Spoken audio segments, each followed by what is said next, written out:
শোনেন, ভারত, শেখ হাসিনা, এই বিষয়গুলো না, আওয়ামী লীগ, এগুলো বাসি হয়ে গেছে, কিছুই না। আওয়ামী লীগের স্বাভাবিক অবস্থায় ফিরতে এই 5 থেকে 6 বছর লাগবে। তাকে নিষিদ্ধ করেন আর কবরের 70 হাত নিচে পুঁতায় রাখেন, সে 5-6 বছরের মধ্যে এখান থেকে আবার জীবিত হবে। অন্যান্য দল জীবিত হতে যত সময় লাগে তার চেয়ে সে দ্রুত জীবিত হবে।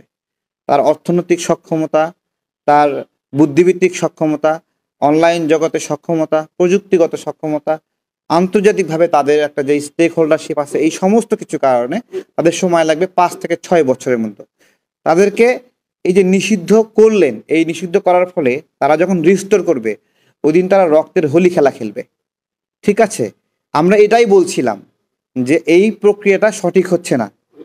এই প্রক্রিয়াটা সঠিক হচ্ছে না কেন? কারণ আওয়ামী লীগকে যদি আওয়ামী লীগ হিসেবে রাখতেন, অন্তত 5টা বছর ওরা চুপ করে থাকতো। আজকে এই আওয়ামী লীগকে যখন বিএনপির মধ্যে নেওয়া হচ্ছে, এই আওয়ামী লীগকে যখন জামাতের মধ্যে নেওয়া হচ্ছে, এই আওয়ামী লীগের টাকা পয়সা অর্থকরীর উপর যখন এনসিপি ভর করছে, ওরা কিন্তু একটা স্ট্যাবিলিটি পাচ্ছে। ওরা কিন্তু আওয়ামী লীগ হিসেবে থাকলে এই স্ট্যাবিলিটি পাইতো না, তাই না? তো যে আওয়ামী লীগ, যে শেখ হাসিনাকে ভালোবাসে, শেখ মুজিবকে ভালোবাসে, যে কমফোর্ট ফিল করে জয় বাংলা বলতে, ও পিঠ বাঁচানোর জন্য সাময়িক এনসিপি করতে পারে। ও যখন স্পেস পাবে তখন ওইখানে ঘুরায়ে কইসা একটা চট দিবে এনসিপি রে। বহুত বাটপারি করছে, সর এখান থেকে। এটা করবে না, ওরা করবে না। তাহলে আমরা বলতেছিলাম এইটাই, সবাই এখন আওয়ামী লীগ হয়ে গেছে বিধবার বউ, মানে ওই যে মানে স্বামী পরিত্যক্তা বউ হয়ে গেছে। এখন সবাই এই আওয়ামী লীগের সেবা যত্নে লিপ্ত হয়ে গেছে। ঠিক আছে, সবাই সেবা যত্ন করতেছে, কেউ আওয়ামী লীগকে মানে হলো বিভিন্ন। আমরা আসলে এই বিষয়গুলো নিয়ে এখন কি করবেন, এক দল টানতেছে, আরেক দল না টানলে আবার হেরা পিছায় পড়ে, তাই না? এখন এনসিপি হর হামেশা আওয়ামী লীগের ভিতরে ঢুকাইতেছে, ঘরে ঢুকাইতেছে, এই দিকে বিএনপি ঘোষণা দিতেছে যে আওয়ামী লীগের ফেরেস্তা যারা আছে তারা সদস্য হতে পারবে, তাই না? এখন বিএনপি তো দেখতেছে যে যেহেতু একদিকে যাচ্ছে, সেহেতু ওইদিকে নিলে না নিলে তারা পিছায় পড়তেছে।